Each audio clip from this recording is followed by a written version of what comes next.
terkait Tantri dan teman-teman lainnya kan kalau nggak salah udah pernah dilaporkan ya ke Polda, mungkin update-nya progresnya seperti apa sekarang? Mungkin Ya.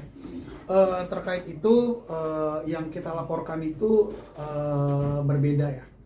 Yang kita laporkan berbeda itu terkait nama dan juga kami adalah founder, kami bertiga adalah bagian dari founder Kotak.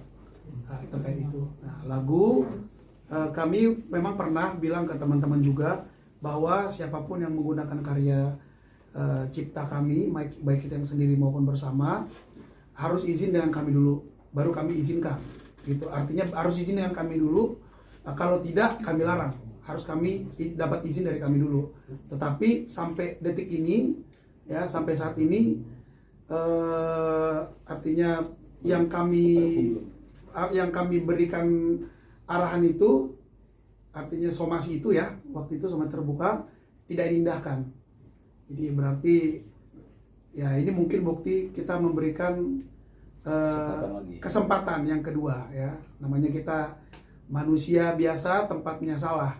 Ya, jadi begitulah saya diarahkan sama kuasa hukum kami, Pak Minola. Manusia itu tempatnya salah. Mungkin yang kemarin dia hilaf kali. Nah ini kita kasih kesempatan yang kedua. Nah, kalau yang kedua ini memang masih tidak diindahkan juga, masih tetap dibawakan tanpa izin dari kami khususnya, berarti ya sesuai dengan dibilang sama kuasa hukum kami tadi, kami akan laporkan ini ke Bareskrim.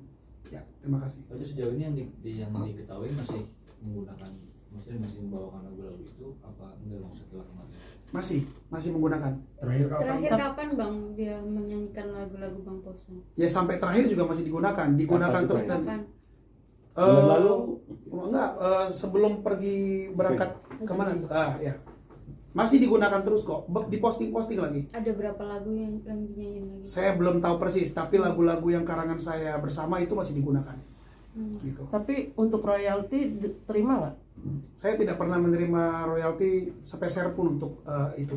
Dan tentunya saya tidak memberikan izin. Jadi saya tidak perlu menanyakan untuk masalah itu karena saya tidak kasih izin. Belum memberikan izin pada waktu itu. Ya artinya meskipun tidak diberikan izin kan mereka tetap menyanyikan, mungkin mereka ngasih royalti gitu. terima nggak royaltinya? Tidak ada terima. Udah.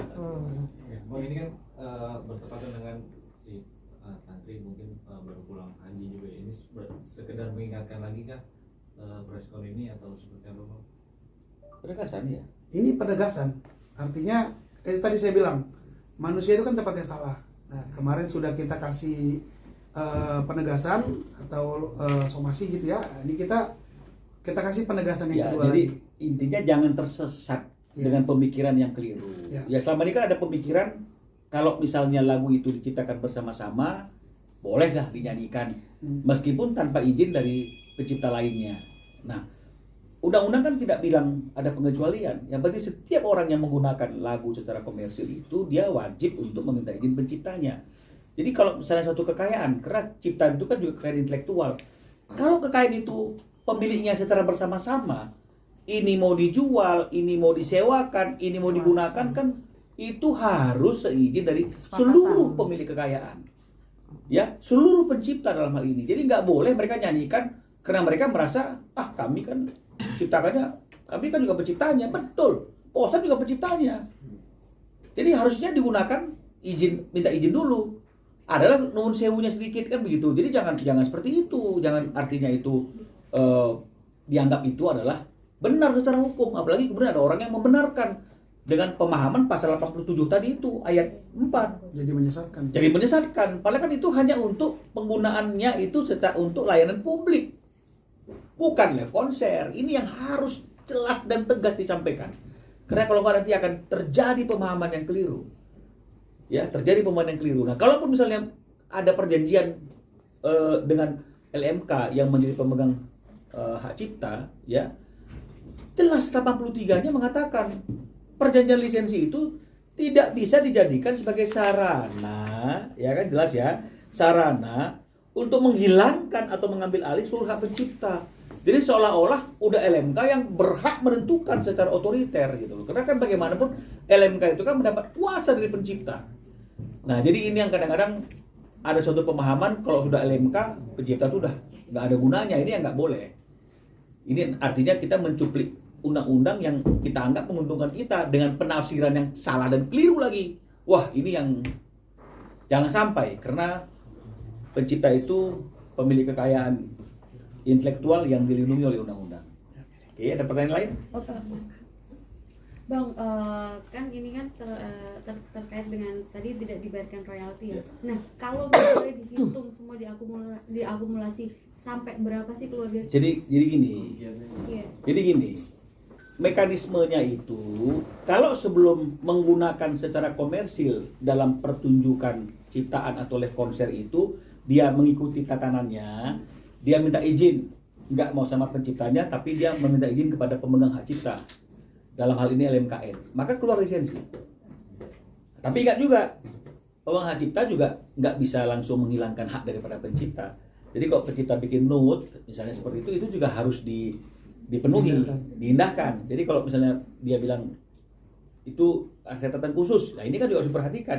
Yang bilang saya bukan pasal 83, pasal 82 ayat 3. Nah, jadi kalau misalnya itu dilakukan, keluarlah lisensi, dia konser, maka hitungan royaltinya itu kan sebelum diubah, karena masih belum diubah, 2% dari total produksi atau tiket. Itulah biayanya. Tapi kalau sudah terjadi pelanggaran, digunakan, tidak ada izin, maka yang berlaku kan ketentuan pasal 113 ayat 2. 3 tahun penjara, denda ganti ruginya 500 juta. Nah, jadi kalau sudah terjadi pelanggaran, kan nggak mungkin lah hitungannya ke 2%. Hitungannya ya ke denda yang ditentukan oleh undang-undang. Ini kan sama. Bayar kewajiban kita kepada negara misalnya, bayar pajak tepat waktu atau bayar listrik tepat waktu sekian. Telat. Kan gini, bayar pajaknya selambat-lambatnya tanggal sekian, bayar listrik selambat-lambatnya tanggal 20. Lu telat. Telatnya setahun misalnya. Masa lu mau bayar sesuai dengan nilai listrik yang normal? Ya ada dendanya. Ini juga seperti itu. Kalau kamu tidak lakukan sesuai dengan aturan yang ada, berarti kan sudah terjadi pelanggaran. Kalau sudah terjadi pelanggaran, maka satu kali menggunakan lagu tanpa izin, dendanya adalah 500 juta. Kemauannya Kosan? Bukan. Kemauan Paris? Bukan. Undang-undang yang bilang. Jadi jangan salah. Sehingga akhirnya kemudian masyarakat memusuhi pencipta. Jangan begitu. Ini aturan yang ditegakkan. Apa kita mau negara kita ini tidak lagi dilandaskan kepada aturan dan perundang-undangan? Suka hatinya kita aja. Kalau kita senang boleh dilanggar, jangan begitu loh. Ya, oke, jelas Mbak ya. Nah, oke, ada pertanyaan lain. Oke, mungkin dari Posan sendiri gimana Posan merasa sejauh ini kan merasa artinya ini nggak sih kecewa banget, ini seperti apa sih? Karena kan ini bukan pertama kali, gitu loh. Nah, artinya kalaupun misalnya ada dikasih kesempatan lagi sementara mereka sendiri ya masa bodoh amat gitu loh. Itu gimana buat Posan? Nggak hal sikap apa sih yang mungkin yang selain ini gitu loh? Ya, kalau dibilang kecewa ya tentunya sangat kecewa. Banyak hal yang kerugian yang terjadi pada diri saya, terutama hak moral saya itu sudah sangat terinjak-injak. Karena tidak disebutkan Karena siapa tidak penciptanya. disebutkan siapa penciptanya itu pernah terjadi dan pernah diposting sama mereka. Lalu terutama hak ekonomi, ya orang yang di belakang saya kan banyak, artinya ada anak saya, ada istri saya, ada orang-orang yang saya hidupkan. Itu kan semua jadi bagian dari mereka juga gitu. Nah, itu hak ekonomi juga kita sudah terganggu. Tapi di luar daripada ekonomi, yang paling utama itu adalah hak moral saya itu saya sudah merasa sangat dirugikan sekali. Karena bikin satu karya itu kita menciptakan dari yang nggak ada menjadi ada. Itu bukan hal yang mudah gitu. Benar kata Pak Minola tadi sebagai kuasa hukum kami, ya kalau mau ya, kalau memang merasa hebat ya kalian nyanyikan aja lagu yang bukan lagu yang ada sayanya gitu. Tapi kalau sampai sekarang masih dibawain dan sampai setelah ini masih dibawain juga, ya berarti kalian memang sudah wajib kita laporkan ke Bareskrim gitu.